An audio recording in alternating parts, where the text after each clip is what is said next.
This channel does not promote any violent, harmful, or illegal activities. All content provided by this channel is meant for an educational purpose only.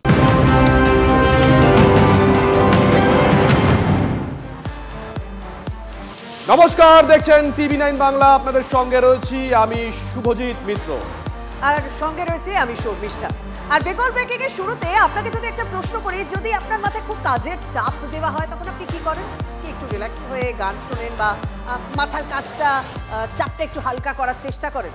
কিন্তু এই মুহূর্তে আমি দুটো ঘটনা আপনাদের সামনে দেখাবো। বিএলওদের তো এই মুহূর্তে প্রচন্ড কাজের চাপ, তাদের তো ডেডলাইন রয়েছে, তাই জেলা শাসককে সামনে পেয়ে কেঁদেই ফেললেন মহিলা বিএলও। তার দাবি, কাজের অতিরিক্ত চাপ তিনি সহ্য করতে পারছেন না। কান্নায় ভেঙে পড়লেন শ্যামলী মণ্ডল নামের ওই বিএলও। আইসিডিএস কেন্দ্রের কর্মীর পাশাপাশি তিনি বারাবণী বিধানসভা 67 নম্বর বুথে নতুন বিএলওর দায়িত্ব পেয়েছেন। এটা তো আমাদেরকে মানতেই হবে। ঠিক আছে, না না ঠিক আছে, আপনি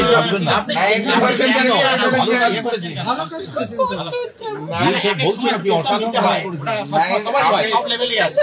স্কুলে যেতে হবে, না না স্কুল ঠিক আছে, স্কুলকে আমরা বলে দিই, স্কুলকে আমরা বলে দিই, না না বলে দিই, স্কুলকে আপনার কথা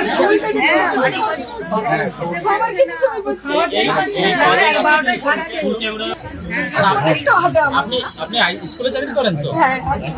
ও আইসিডিএস না, একবার কত আমরা বলে এটা নাটক এটা তো স্যার বাসতে হচ্ছে, বলুন সময়টা দিতে হবে আমাদের। ঠিক আছে, আবার এদিক থেকে সুপারভাইজার চাপ দিচ্ছে, ঠিক আমরা বলেন সব দিকে পাচ্ছি না, সব দিকে পারছেন না, সামাল দিতে পারছেন না, কেমন কেঁদে বলছেন। পশ্চিম বর্ধমানের এক অঙ্গনওয়াড়ি কর্মী আইসিডিএস সেন্টার চালাতে হিমশিম খাচ্ছেন, তার উপর বিএলও নতুন দায়িত্ব। জোড়া চাপে নাজেহাল ছাপোষা মহিলা কেঁদেই ফেলেন। আর পাশের জেলা পশ্চিম মেদিনীপুর, সেখানেও যে অঙ্গনে অন্ধকার।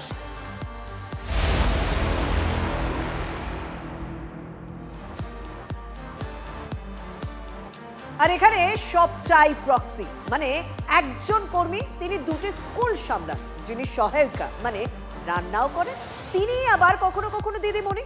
এই আইসিডিএস সেন্টারে কাউকে অবশ্য বিএলওর দায়িত্ব নিতে হয়নি। কর্মীদের খোদ অসহায়তা কাকে আর জানাবেন, সবাই যে এই মুহূর্তে জেগেই ঘুমোচ্ছে। একটা দিদিমণি কি করে দুটো স্কুলে চাকরি করে? এটা কি নিয়ম হয়েছে নাকি সরকার থেকে? 2 বছর ধরে দিদিমণি নেই, সপ্তাহে 3 দিন ক্লাস হয়, তাও ঠিকঠাক হয় না। আর বাস্তবেও গল্প নয়, সত্যি অঙ্গনওয়াড়ি কেন্দ্রে একজন কর্মীকে দুটো স্কুল সামলাতে হয়, সহায়িকারও ডবল ডিউটি। সরকারি খাতে অবশ্য দুটো সেন্টার, কিন্তু দিদিমণির আসা যাওয়ার ঠিক নেই, রাঁধুনিরও তাই। তারা রোজ সেন্টারে আসবেনই বা কি করে? এক একজনের ঘাড়ে তো দুটো স্কুল। এখানে যেন দিল্লিতে গাড়ি নামানোর সেই জোর বিজোর ফর্মুলা। পশ্চিম মেদিনীপুরের ডেবরার ভরতপুর অঞ্চলে শিক্ষিকার অভাবে ধুঁকছে 6টি অঙ্গনওয়াড়ি কেন্দ্র। যে শিক্ষিকা কমলপুরে সোমবার যান, তার মঙ্গলবার ডিউটি 5 কিলোমিটার দূরে রাধাবল্লভপুরে। আমরা তো সবাই বলি সুপারভাইজারকে যে আমরা দুটো করে স্কুল চালাতে পারবো না, দুটো করে স্কুলে চালানো তো প্রচুর কষ্ট, কিন্তু আমরা তো বলি যে আমরা পারবো না। চার্জে কেউ নিতেও চায়নি, যে যার সেন্টার সে তার চালাবো। টানাটানি সংসারে সহায়িকার অবস্থা আরও খারাপ। যেদিন কর্মী আসেন না, তিনি আবার স্লেট পেন্সিল নিয়ে পড়াতে বসান। রান্না করার জন্য এখানে নিয়োগ হয়েছে, তাহলে আপনি পড়াচ্ছেন কেন? আপনি জানাচ্ছেননি কেন? তাতে তো ছেলে মেয়েদের অসুবিধা হচ্ছে। তাকে যদি উপর থেকে 3 দিন রান্না হয়, বাকি দিন কচি কাচাদের উপোস। যেখানে রান্না হয় তার অবস্থাও ভয়ঙ্কর। রাস্তার ধারে যত ধুলো বালি নোংরা টিকটিকি এসব ওই রান্নার মধ্যে অস্বাস্থ্যকর পরিবেশে বাচ্চাদের রান্না হয়। এই রান্নাগুলো খেয়ে বাচ্চারা অসুস্থ হয়ে পড়ে। অর্ধেক দিন কেন স্কুল বন্ধ থাকবে? ছেলেরা 8:30টার সময় এসে সব ছেলেরা ঘুরে পালিয়েছে। বাচ্চাগুলোকে ছেড়ে দিয়ে যাবো, সেই বাচ্চাগুলো এখানে দিদিমণি থাকলে তবে তো থাকবে। একটা দিদিমণি কোন দিকে সামলাবে? বছরের পর বছর চলছে বেনিয়ম। তিতিবিরক্ত অঙ্গনওয়াড়ি কর্মীরা দীর্ঘশ্বাস ফেলে বলছেন, প্রশাসনকে বলে বলে তারা হাল ছেড়েছেন। টিচারের কিছু স্বল্পতা তো আছেই, এটা অস্বীকার করার জায়গা নেই। তবুও আমরা জেলা প্রশাসনের সঙ্গে কথা বলে ইমিডিয়েটলি যাতে ওখানে ব্যবস্থা করা যায় তার জন্য উদ্যোগ নেব। প্রশাসন এখনো বলে চলেছে উদ্যোগ নেওয়া হবে। 3 বছর ধরে সেই সক্রিয়তার নমুনা ডেবরা 2 গ্রামের বাসিন্দারা ভালো মতোই জানেন। পশ্চিম মেদিনীপুর থেকে দেবব্রত সরকারের রিপোর্ট, টিভি9 বাংলা। এবার আপনাদেরকে যে প্রতিবেদন দেখাবো তার আগে একটা ওই ছোটবেলায় পড়েছেন নিশ্চয়ই, লাইনটা মনে করিয়ে দেই। যে সাপের চোখ নেই, শিং নেই, নখ নেই। ডোমপুকুর অঙ্গনারী কেন্দ্রের কর্মী থেকে আইসিডিএস এর আধিকারিকরা হয়তো সাপ নিয়ে এই লাইনগুলোই মাথায় রাখেন, না হলে বাচ্চাদের খাবারে সাপের খোলস দেখেও তারা থোড়াই বসে থাকতে পারেন। দেখুন প্রতিবেদন।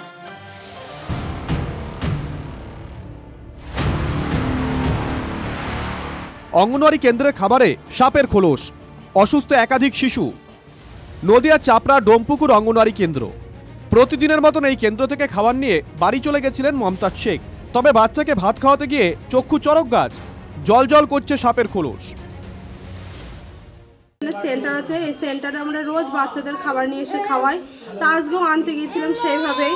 তা আমরা বাচ্চাদের নিয়ে এসে বাচ্চাটা যখন ভাত থালায় ঢেলে খাওয়াচ্ছিলাম, তখন ওই বাচ্চা দেখি ওই থালাতে দেখি সাপের খোলস। দিদিমণি বলছে কি কাউকে বলো না, তা তোমরা চেপে যাও একটু, তোমাদের সাথে তো আমাদের কোনো অশান্তি নেই, তোমরা একটু চেপে যাও, আমরা খাবারটা অন্যদিন ছেলে রান্না করব। কি ভয়ঙ্কর! খাবারে সাপের খোলস জেনেও বিষয়টা চেপে যাওয়ার চেষ্টা করেছিলেন শিক্ষিকারা। আমাদের প্রতিনিধির কাছেও বিষয়টি চেপে যাওয়ার চেষ্টা করেছিলেন শিশু সংহতি বিকাশ দপ্তরের আধিকারিক। আমাদের সেন্টার থেকে, অঙ্গনওয়াড়ি সেন্টার থেকে খাবার দেওয়া হয়েছিল। খাবার নিয়ে যাওয়ার পরে একজন বাড়িতে খাবার নিয়ে যাওয়ার পরে সেই খাবারটা নিয়ে এসে বলছে যে সাপের খোলস পেয়েছে। খাবারটা বাড়িতে নিয়ে যাওয়ার পরেই সে আমাদের সেন্টারে পাওয়া যায়নি। না, সেন্টারে পাওয়া যায়নি, এটা হচ্ছে আমাদের সুপারভাইজারের রিপোর্ট মতো। আসলে এই প্রথম নয়, এই কেন্দ্রে খাবার নিয়ে আগেও অভিযোগ উঠেছে। বহুবার প্রশ্ন উঠেছে খাবারের মান নিয়েও। এত কিছুর পরেও বাচ্চাদের খাবার নিয়ে এমন উদাসীনতা। কেউ বাড়িতে নিয়ে গিয়ে খাবার এনে দেখাচ্ছে যে আচ্ছা থালায় ঢেলে, এরকম নাকি শুনলাম। যাই হোক, এটা সিডিপিওই কনফার্ম করতে পারবে, কারণ অঙ্গনওয়াড়ি কর্মীদের সঙ্গে উনি রিপোর্টটা নিয়েছেন। 20 জন মতো অসুস্থ হয়ে গেছে বাচ্চারা, তার কারণ খাবারে সাপের খোলস পাওয়া গেছে। এর আগেও ডোমপুকুর গ্রামের পূর্ব পাড়াতে জিনিসটা ঘটেছিল। প্রশাসনিকভাবে বা স্থানীয় যে মিড ডে মিলের ব্যবস্থায় যারা রয়েছেন তাদের কাছে একটাই আপিল যে এই জিনিসগুলো আপনারা নিজেদের নখদর্পণে রাখুন, আগামী দিনে যেন এই জিনিসগুলো না হয়। খাবার খেয়ে প্রায় 20টি শিশু অসুস্থ হয়ে পড়ে। তাদের চাপড়া গ্রামীণ হাসপাতালে নিয়ে যাওয়া হলে প্রাথমিক চিকিৎসার পর ছেড়ে দেওয়া হয়। নদিয়া থেকে মহাদেব কুণ্ডুর রিপোর্ট, TV9 বাংলা। আপনাদের দেখিয়েছিলাম প্রধান শিক্ষিকাকে কান ধরে উঠবোস করানোর অভিযোগ উঠেছিল তৃণমূল নেতার বিরুদ্ধে। অভিযোগ খতিয়ে দেখে রিপোর্ট চেয়ে পাঠালেন তৃণমূল নেত্রী। কত বড় প্রভাবশালী সৈকত যে 10 বছর ধরে একের পর এক কাণ্ড ঘটিয়েও এখনো বহাল তবিয়তে রয়েছে সে। এমনকি সম্প্রতি তার পদোন্নতির ঘোষণাও করেছে তৃণমূল কংগ্রেস। প্রধান শিক্ষিকাকে কান ধরে উঠবোস করানোর অভিযোগ তৃণমূল নেতার বিরুদ্ধে। সেই ফুটেজ ভাইরাল হতেই রিপোর্ট তলব করেছেন মমতা বন্দ্যোপাধ্যায়। জলপাইগুড়ি শহরের 153 বছরের পুরনো স্কুল সুনীতিবালা সদর উচ্চ বালিকা বিদ্যালয়, সেখানকার প্রধান শিক্ষিকা সুতপা দাসকে চমক ধমক দিয়ে কান ধরে উঠবোস করাচ্ছেন যিনি, তিনি জলপাইগুড়ির তৃণমূল কংগ্রেস নেতা সৈকত চট্টোপাধ্যায়। 9 মাস আগের সিসিটিভি ফুটেজ সামনে এনে বিস্ফোরক অভিযোগ তুলেছেন বিরোধী দলনেতা শুভেন্দু অধিকারী। কিন্তু কে এই সৈকত চট্টোপাধ্যায়? বর্তমানে জলপাইগুড়ি পুরসভার ভাইস চেয়ারম্যান। সম্প্রতি চেয়ারম্যান হিসেবে তার নাম ঘোষণা করেছে তৃণমূল কংগ্রেস। তবে এই ধরনের অভব্য আচরণের অভিযোগ সৈকত চট্টোপাধ্যায়ের বিরুদ্ধে নতুন নয়। সালটা 2014। জলপাইগুড়ি প্রসন্নদেব মহাবিদ্যালয় ছাত্র সংসদ নির্বাচনে এসএফআই জেতে, কিন্তু তৎকালীন অধ্যক্ষকে ফল বদলে টিএমসিপিকে জেতার জন্য চাপ দেন যুব তৃণমূলের তৎকালীন জেলা সভাপতি সৈকত। অস্বীকার করলে তাকে অশ্রাব্য ভাষায় গালিগালাজ দেওয়ার অভিযোগ ওঠে। 2023 সালে জলপাইগুড়ি সমাজকর্মী দম্পতির আত্মহত্যায় প্ররোচনা দেওয়ার মতন গুরুতর অভিযোগ পুরসভার ভাইস চেয়ারম্যানের বিরুদ্ধে। গ্রেপ্তারও হন ওই দম্পতি বিজেপি বিধায়ক শিখা চট্টোপাধ্যায়ের ভাই ও ভাইয়ের স্ত্রী। কিন্তু এত কিছুর পরেও বহাল তবিয়তে। ব্যবস্থা নেওয়া তো দূরের কথা, তার পদোন্নতি ঘোষণা করেছে তৃণমূল কংগ্রেস। জলপাইগুড়ির পুর প্রধানের পদ পেতে চলেছেন তিনি। ওর তো রাজনৈতিক জীবনটাই বাস জ্বালিয়ে শুরু হয়েছে। পুলিশকে থাপ্পড়, টিপিএসসি চেয়ারম্যানের চেয়ার নিয়ে ঘুরতে ঘুরতে কদমতলা যাওয়া, আত্মহত্যায় দম্পতিকে প্ররোচনা দেওয়া, এটা ওর একটা ক্যারেক্টারে পরিণত হয়েছে। কোন দিন তাকে সম্মান করে, যাতে উনি নতুন করে চেয়ারম্যানের শপথ না নিতে পারেন তার ব্যবস্থা নেওয়া উচিত। মুখ্যমন্ত্রীর রাজধর্ম পালন করা। তৃণমূল কংগ্রেসের কালচার সংস্কৃতি এটাই। পশ্চিমবাংলা চলছে জঙ্গলাত্ম, আর তৃণমূল এটাই চায়। জলপাইগুড়ির নাগরিক সমাজ সৈকত চট্টোপাধ্যায়ের নাম পুর প্রধান হিসেবে ঘোষণার তীব্র আপত্তি জানিয়েছে।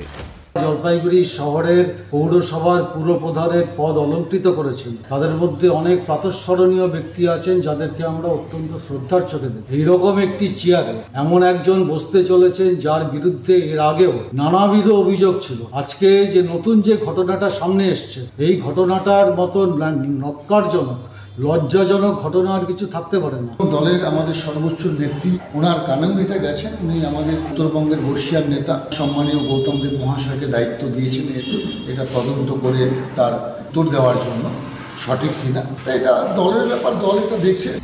এরকম আরেক গুণধর শিলিগুড়ির তৃণমূল কংগ্রেস নেতা রঞ্জনশীল শর্মা। 2009 সালে জেলা স্কুল পরিদর্শকের মুখে সুপারি ও পানের পিক ছুঁড়ে মারার অভিযোগ ওঠে। 2014 সালেও জেলা প্রাথমিক শিক্ষা সংসদের তৎকালীন চেয়ারম্যানকে হেনস্থার অভিযোগ ওঠে। বর্তমানে তিনি 36 নম্বর ওয়ার্ডের তৃণমূল কাউন্সিলর। একের পর এক অভিযোগের এত বছর পরও তৃণমূলের জনপ্রতিনিধি হয়ে বহাল তবিয়তে ঘুরে বেড়াচ্ছেন। তৃণমূলের আরেক গুণধর ত্রিদীপ বারুই, কাকদ্বীপের পঞ্চায়েত সদস্য। তিনি আবার স্কুলের ভারপ্রাপ্ত প্রধান শিক্ষককে ঘাড় ধাক্কা দিতে দিতে স্কুল থেকে বের করে দিয়েছিলেন। গ্রেপ্তার হয়েছিলেন, কিন্তু কয়েক ঘন্টার মধ্যেই জামিন পেয়ে যান।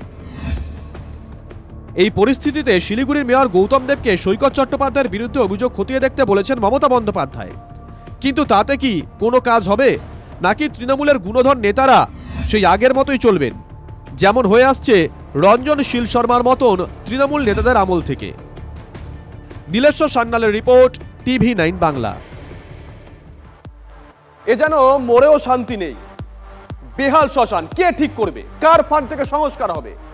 সব থেকে বড় কথা, সেই সংস্কারে কার নাম ফাটবে তা নিয়ে আলিপুরদুয়ারে বিধায়কের সঙ্গে তৃণমূল পরিচালিত পুরসভা চরম আকচাকছি। দুপক্ষের নাম কেলার লড়াই চললেও শ্মশানের কাজ এখনো পর্যন্ত শুরু হয়নি।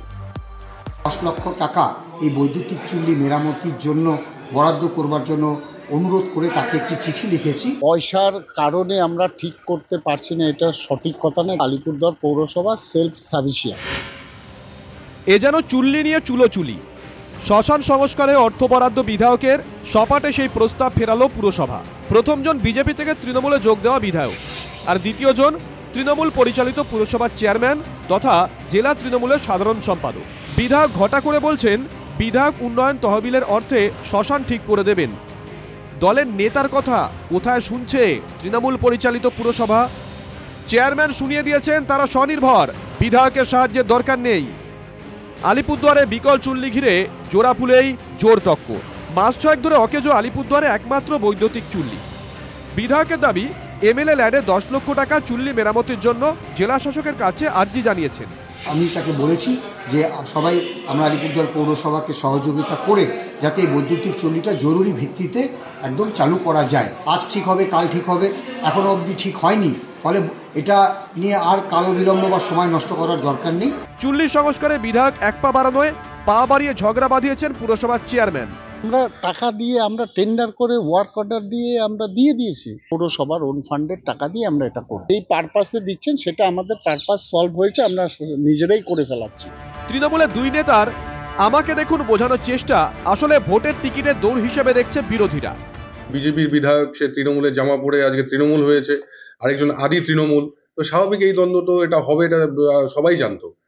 সেই জায়গায় দাঁড়িয়ে আলিপুরদুয়ারের মানুষ সাফার করবে কেন? কে কাজ করবে তা নিয়ে বাগরম্য শুনতে শুনতে বিরক্ত আলিপুরদুয়ারবাসী। তারা বলছেন আগে চুল্লিটা তো ঠিক হোক, তারপর না হয় বিজ্ঞাপন শোনা যাবে। আলিপুরদুয়ার থেকে সুজিত রায়ের রিপোর্ট, TV9 বাংলা। তৃণমূলের জেলা নেতৃত্ব নির্দেশ দিয়েছে, কিন্তু সেই নির্দেশকে থোড়াই কেয়ার এগড়া পুরসভার চেয়ারম্যান পদ থেকে কিছুতেই সরতে চাইছে না। তৃণমূল নেতার সাফ কথা, একমাত্র মুখ্যমন্ত্রী চিঠি দিলেই তিনি সরবেন। তবে কি অনাস্থা এনেই চেয়ারম্যানকে সরাবে তৃণমূল? কাথির অস্বস্তি এগড়াতেও তারা করবে তৃণমূলকে। তাকে অনুরোধ করেছি দলের নির্দেশ মানার জন্য। সিনিয়র লিডার, আশা করছি তিনি দলের নির্দেশ মেনে নিয়ে পদত্যাগ করবেন। মমতা ব্যানার্জি দিলে তার নির্দেশে আমি চেয়ারম্যান হয়েছি। বিরোধী দলনেতার জেলায় শাসক দলে হচ্ছেটা কি? এ তো ঘরেই চ্যালেঞ্জের মুখে তৃণমূল। দল বলছে সরে যেতে, চেয়ারম্যান বলছেন সরবেন না। যা দেখে অনেকের মনে পড়ে যাচ্ছে কাঁথির চেয়ারম্যান সুবল মান্নার অপসারণ পর্বের কথা। তাহলে কি কাঁথি পৌরসভার মতো দলকে চরম সিদ্ধান্ত অর্থাৎ অনাস্থা এনেই পদচ্যুত করতে হবে এগরা পৌরসভার চেয়ারম্যানকে। এগরার চেয়ারম্যান স্বপন নায়কের সাফ কথা, মমতা বন্দ্যোপাধ্যায় দায়িত্ব দিয়েছিলেন, তাই মুখ্যমন্ত্রীর নির্দেশ এলেই একমাত্র সরবেন। তার ফলে তৃণমূলের যেন গলায় কাঁটা স্বপন। সম্প্রতি তাম্রলিপ্ত পুরসভার চেয়ারম্যান ভাইস চেয়ারম্যানকে সরিয়ে দেওয়া হলেও মেকে বসেছেন এগরার প্রবীণ নেতা স্বপন। 21 বিধানসভা ভোটে এগরায় তৃণমূল জিতলেও 14 ওয়ার্ডের পুরসভায় 1700 ভোটে পিছিয়ে পড়ে। 1 বছর পর পুরো ভোটে অবশ্য তৃণমূল এগরায় জেতে। পুরো এলাকায় তারা এগিয়েছিল 700-র বেশি ভোটে। তবে গত লোকসভা নির্বাচনের নিরিখে এগরা পুরো এলাকায় তৃণমূল 4200 ভোটে পিছিয়ে। এগরা শহরে তৃণমূল বারবার পিছিয়ে পড়ার কারণেই কি কোপ পড়ল চেয়ারম্যানের ঘাড়ে? এবার কি তবে অনাস্থা? তিনি যদি অনেক দিন ধরে এরকমভাবে বসে থাকেন দলের নির্দেশ অমান্য করে, অনেকগুলো অপশান আছে, তার মধ্যে নিশ্চিত অনাস্থা একটা অপশান, একটা পদ্ধতি। ক্ষমতার স্বাদ পেলে আর পকেট ভারী করলে, বড় বড় বাড়ি গাড়ি করলে কে ছাড়ে? তো সেই ছাড়ার জন্য তাদের আর আগ্রহ উৎসাহ কিছু নেই। এগরা পুরসভার দুবারের চেয়ারম্যান স্বপন নায়ক, তিনি 3 বারের কাউন্সিলরও। এই স্বপন কয়েক মাস আগে তৃণমূলেরই একাংশের বিরুদ্ধে জমি দখলের অভিযোগ এনেছিলেন। তারপর থেকে তিনি কোন ঠাসা, শেষমেশ অপসারণের নির্দেশ এলেও মচকাচ্ছেন না স্বপন। মমতা ব্যানার্জি আমাকে চিঠি লিখে চেয়ারম্যান করেছিল, মমতা ব্যানার্জি যদি লিখে তাহলে করবো, নাহলে করবো। তৃণমূলের কাছে একদা নায়ক স্বপন এখন দলের কাছে খলনায়ক। 26-এর ভোটে এই বিদ্রোহী মেজাজ কি শাসকের এগরার অঙ্ক গুলিয়ে দেবে? পূর্ব মেদিনীপুর থেকে কনিষ্ক মাইতির রিপোর্ট, TV9 বাংলা। পূর্ব মেদিনীপুরের আরও একটা খবর, 3 মাস ধরে লক্ষ্মীর ভান্ডার থেকে বঞ্চিত, সরকারি প্রকল্প থেকে বঞ্চিত 12,000 মহিলা। পূর্ব মেদিনীপুরের ময়নায় ঝাঁটা হাতে মহিলাদের বিক্ষোভ, পুলিশের সঙ্গে তুমুল ধস্তাধস্তি বিক্ষোভকারীদের।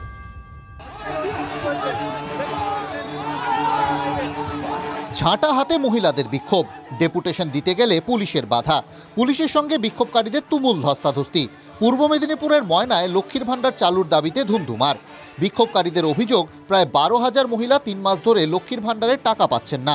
সেই টাকার দাবিতে বিজেপির নেতৃত্বে পথে নামলেন প্রায় 3000 মহিলা। বিডিও অফিসে ডেপুটেশন দিতে গেলে পুলিশের বাধা, ধাক্কাধাক্কিতে বেশ কয়েকজন আহত হন বলে অভিযোগ। এবার বন্ধ হলো তো 7 নম্বর 8 নম্বর বন্ধ হলো, সব জায়গায় হবে, আমাদের কেন বন্ধ করবে? 3 মাস ধরে আমাদের কোনো টাকা দেওয়া হচ্ছে না। আমরা বিজেপি করছি বলে আমাদের বাগচা জিপি এবং গজিনা জিপি, টোটাল এই ময়না ব্লকের মধ্যে 2টা জিপিতেই লক্ষ্মী ভান্ডার বন্ধ আছে। 11টা অঞ্চলের মধ্যে ওই 2টি অঞ্চলই শুধু মানে লক্ষ্মী ভান্ডার পায়নি বিজেপি করার জন্য। লক্ষ্মীর ভান্ডার চালুর জন্য বিডিওকে 7 দিন সময়সীমা বেঁধে দিলেন দিব্যেন্দু অধিকারী, না হলে বিডিও অফিস তালাবন্ধ করে দেওয়ার হুঁশিয়ারিও দিয়েছেন তিনি। আঘাত লেগেছে, শাখা ভেঙে গেছে, এরা তো পুলিশ নয়, এরা দলদাসে পরিণত হয়েছে। 7 দিন সময় দিয়েছি, 7 দিন সময়ের মধ্যে না পেলে আন্দোলন যেমন হবে তেমনি মহামান্য উচ্চ আদালতের দরজাও খোলা আছে। অবশ্যই মমতা বন্দ্যোপাধ্যায় যে প্রকল্পের যে পাওনা টাকা অবশ্যই দিবে, কেন এটা তো আর কেন্দ্রীয় সরকার নয় যে কাজ করে 100 দিনের কাজ করে 3 বছর ধরে টাকা দেয়নি। আমরা উদ্দেশ্যপ্রণীতভাবে কোনোভাবে বন্ধ করিনি, আমরা রাজনীতি করিনি, মানুষ আমাদের, আমরা মানুষের জন্য ভাবি, মানুষের জন্য আমরা করেছি। 21-এর নির্বাচনের আগে লক্ষ্মীর ভান্ডার দেওয়ার কথা ঘোষণা করেছিলেন মমতা বন্দ্যোপাধ্যায়। রাজনৈতিক বিশ্লেষকরা বলেন 24-এর লোকসভা নির্বাচনে তৃণমূলের ভোটের ভান্ডার ভরিয়েছিল লক্ষ্মীর ভান্ডার। সামনে আরও একটা ভোট, তাতেও মহিলাদের ভোট টানতে তৃণমূলের অন্যতম হাতিয়ার জনমুখী লক্ষ্মীর ভান্ডার। কিন্তু তার আগে ময়না বিধানসভা এলাকাতেই 12,000 মহিলার লক্ষ্মীর ভান্ডার থেকে বঞ্চিত হওয়ার অভিযোগে চাপ বাড়ছে তৃণমূলের। কনিষ্ক মাইতির রিপোর্ট, TV9 বাংলা। সর্বগ্রাসী গঙ্গা গিলে ফেলছে জমি, আর অসহায় মানুষ দাঁড়িয়ে দাঁড়িয়ে দেখছে। এবার ভিটেটাও হারাতে হবে না তো? আতঙ্কে ঘর ছাড়ছেন অনেকে, কিন্তু এটা নতুন ছবি না। মাঝে মধ্যে এমনই ভয়ঙ্কর ছবির সাক্ষী থাকতে হয় গঙ্গা পাড়ের বাসিন্দাদের। তাদের প্রশ্ন একটাই, পরিত্রাণ কবে মিলবে? আদৌ মিলবে? বিঘের পর বিঘে জমি গিলে খাচ্ছে গঙ্গা। মুর্শিদাবাদে ফরাক্কায় ভাঙন রোধে পাথর দিয়ে বাঁধানো হয়েছিল নদীর পার, কিন্তু তাতেও কাজের কাজ হয়নি। রাক্ষসে নদীর গর্ভে তলিয়ে যাচ্ছে পার। ব্রাহ্মণ গ্রামে ইতিমধ্যেই 100 মিটার ভিতর দিয়ে বইছে নদী। ফাটল ধরেছিল আপনার এখানে একটা আম বাগান আছে, এই বাগানটা, ওই বাগানটা যখন ফাটল ধরলো তখন আমরা কমপ্লেন জানালাম, তো কোনো গুরুত্ব দিল না। ওখান থেকে ধরেন এই অবস্থা হয়েছে। কালকে এইটা ঘটনা হয়েছে। আতঙ্কিত বাড়িঘরের এখন তো সারা রাত পর্যন্ত আতঙ্কিত। নদীর পাড়ের কাছে একাধিক বাড়িও যে কোনো সময় তলিয়ে যেতে পারে। ভাঙনের আতঙ্কে ঘর ছাড়তে শুরু করেছে বহু পরিবার। গঙ্গা ভাঙনটা কালকে থেকে শুরু হয়েছে, যেহেতু পাশে বাড়ি আছে এবং আতঙ্ক হওয়ারই ব্যাপার, কারণ বাড়িঘর ভেঙে গেলে মানুষের কোথায় যাবে, গরিব মানুষ, অসুবিধা মানুষের। এবং আমরা চাইছি কি ব্যারিজ যে প্রজেক্ট জিএমকে আমরা আবেদন করছি তাড়াতাড়ি যেন গঙ্গা ভাঙনের ব্যবস্থাটা হোক। 100 মিটার মতো, মোটামুটি 100 মিটার মতন ভাঙেছে এখনো। নদী পারে হা হুতাশ, আতঙ্ক, কিন্তু তা নিয়ে রাজনৈতিক দায় ঠেলাঠেলি চলছে।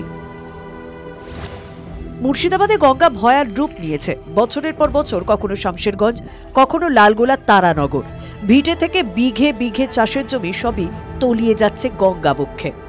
কিন্তু নেতারা ওর দিকে আঙুল তুলে যাবেন, আরেকদিকে নদী সব গিলে ফেলবে। এটাই কি নদী পাড়ের বাসিন্দাদের চিরকাল সমস্যা হয়ে থাকবে? এভাবে আর কতদিন? কৌশিক ঘোষের রিপোর্ট, TV9 বাংলা। আর এই মুহূর্তে একটা বড় খবরের দিকে নজর রাখতে হচ্ছে।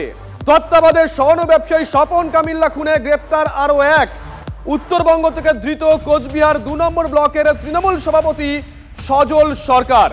সিজার আমাদের সঙ্গে রয়েছেন টেলিফোনে, আমাদের সহকর্মী সিজার। এর আগে যেদিনকে আমরা খবর দেখিয়েছিলাম যে এই ভিডিওর প্রেমিকাকে পুলিশ তলব করেছে, সেদিনকে আমরা বলেছিলাম, সূত্র মারফত জানতে পেরেছিলাম যে ওই ভিডিওয় নাকি একজন তৃণমূল নেতাকেও দেখা গেছিল। সেই কি সজল সরকার? কি জানা যাচ্ছে? একদমই সেরকমই প্রাথমিকভাবে জানা যাচ্ছে। প্রশান্ত বর্মন ঘনিষ্ঠ এই তৃণমূল নেতা এই সজল সরকার, তিনি খুনের সময় ঘটনাস্থলে উপস্থিত ছিলেন এমনটাই কিন্তু পুলিশ দাবি করছে, এবং সেই সূত্র ধরেই তাকে ডেকে পাঠানো হয়, দফায় দফায় জিজ্ঞাসাবাদ করা হয়, পরবর্তীতে তার ইনভলভমেন্ট পাওয়া গেলে তাকে গ্রেপ্তার করা হয়েছে। ধন্যবাদ সিজার। এই মুহূর্তে একটা গুরুত্বপূর্ণ খবরের দিকে নজর রাখতে হবে। বঙ্গ বিজেপির বৈঠকে আজ সিএএ প্রসঙ্গ উঠে আসে। সিএএতে যারা আবেদন করেছেন তারা ভোটার তালিকায় নাম দেখতে পাবেন তো? অর্থাৎ এই প্রশ্ন এই মুহূর্তে দেখা দিচ্ছে। ঠিক কি উত্তর মিলল জানাবেন আমার সহকর্মী প্রদীপ্ত সঙ্গে রয়েছে। প্রদীপ্ত, আজকে সুকান্ত মজুমদার এবং শুভেন্দু অধিকারীর উপস্থিতিতে বিজেপির বিধায়কদের নিয়ে যে বৈঠক হয় সেখানেই এই প্রসঙ্গ তোলেন উত্তরবঙ্গের এক বিধায়ক, এবং তিনি জানতে চান যে 2026 সালে এই মানুষগুলো, অর্থাৎ যারা সিএতে আবেদন করছেন, তাদের নাম থাকবে তো? সেই সময় বঙ্গ বিজেপির শীর্ষ নেতৃত্ব এটা বলেন যে এই বিষয়ে কেন্দ্রীয় নেতৃত্বের সঙ্গে তাদের কথা হয়েছে, দিল্লির নেতৃত্বের সঙ্গে কথা হয়েছে, তারা আশ্বাস দিয়েছেন, ফলে নিশ্চয়ই কিছু একটা বন্দোবস্ত হবে। কিন্তু দলীয় বিধায়কদের মধ্যে এই বিষয়টা নিয়ে সংশয় রয়েছে। এমনকি এই কথাও তারা আজকের বৈঠকে বলেছেন যে যদি আমরা সেই সমস্ত মানুষকে ভোটাধিকার না দিতে পারি তাহলে কিন্তু ওই এলাকায় যেটা দূরস্থ আমরা কিন্তু এলাকায় পৌঁছাতে পারবো না। ফলে এই সিএ এর আবেদন এবং এসআইআর এর পর্ব বিজেপির ক্ষেত্রে কতটা মাথা ব্যথা বাড়াচ্ছে, হয়তো আজকের বৈঠকে এই ধরনের মন্তব্যেই, এক বিধায়কের মন্তব্যেই তা স্পষ্ট হচ্ছে। তো যদিও দলীয় নেতৃত্ব, দিল্লি নেতৃত্বের কথাতে তারা আশ্বাস দিয়েছেন যে গোটা বিষয়টা কেন্দ্রীয় নেতৃত্ব দেখছেন এবং পরিস্থিতি হয়তো সামাল দেওয়া যাবে। ধন্যবাদ প্রদীপ্ত। এই সময় সব স্ট্র্যাটেজি নেওয়া হচ্ছে 26 বিধানসভা নির্বাচনকে মাথায় রেখে। আর নন্দীগ্রামে এই মুহূর্তে তৃণমূলের কাছে যথেষ্ট গুরুত্বপূর্ণ। সেই নন্দীগ্রামেও বীরভূম মডেল তৃণমূল কংগ্রেসের, ঠিক কিভাবে সেই মডেল লাগু হচ্ছে সেখানে জানাবেন আমার সহকর্মী সৌরভ রয়েছেন। সৌরভ, শর্মিষ্ঠা, আমরা একটা জিনিস দেখেছিলাম যে পূর্ব মেদিনীপুর জেলার বিভিন্ন ব্লক এবং জেলা কমিটি গঠন হলেও একমাত্র নন্দীগ্রাম বিধানসভাটিকে বাদ রাখা হয়েছিল, যে পরে তার অঞ্চল এবং ব্লক কমিটি সহ ওখানে অন্যান্য কমিটিগুলো তৈরি করা হবে। এবারে আজ কিন্তু নন্দীগ্রামের অঞ্চল এবং ব্লক লেভেলের যে কমিটি, সেই কমিটির তালিকা সামনে এনেছে তৃণমূল কংগ্রেস। সেখানে দেখা যাচ্ছে যে নন্দীগ্রাম ব্লক 1 সেখানে কিন্তু কোর কমিটি গঠন করা হয়েছে। এই কোর কমিটির মডেল শুরু হয়েছিল বীরভূমে, পরবর্তীতে সেটা উত্তর কলকাতা সহ দার্জিলিং সহ বিভিন্ন জেলা কমিটির ক্ষেত্রে প্রয়োগ করা হয়েছে। এবার ব্লকের ক্ষেত্রে বীরভূম নন্দীগ্রাম ব্লক 1-এ কোর কমিটি, শুধু ব্লক না, সোনাচূড়া বা শামসাবাদের মতো অঞ্চল কমিটির ক্ষেত্রেও করে দেওয়া হয়েছে কোর কমিটি, অর্থাৎ গোষ্ঠী দ্বন্দ্ব সামলাতে কোর কমিটি ভরসা নন্দীগ্রামে তৃণমূল কংগ্রেসের। ধন্যবাদ সৌরভ।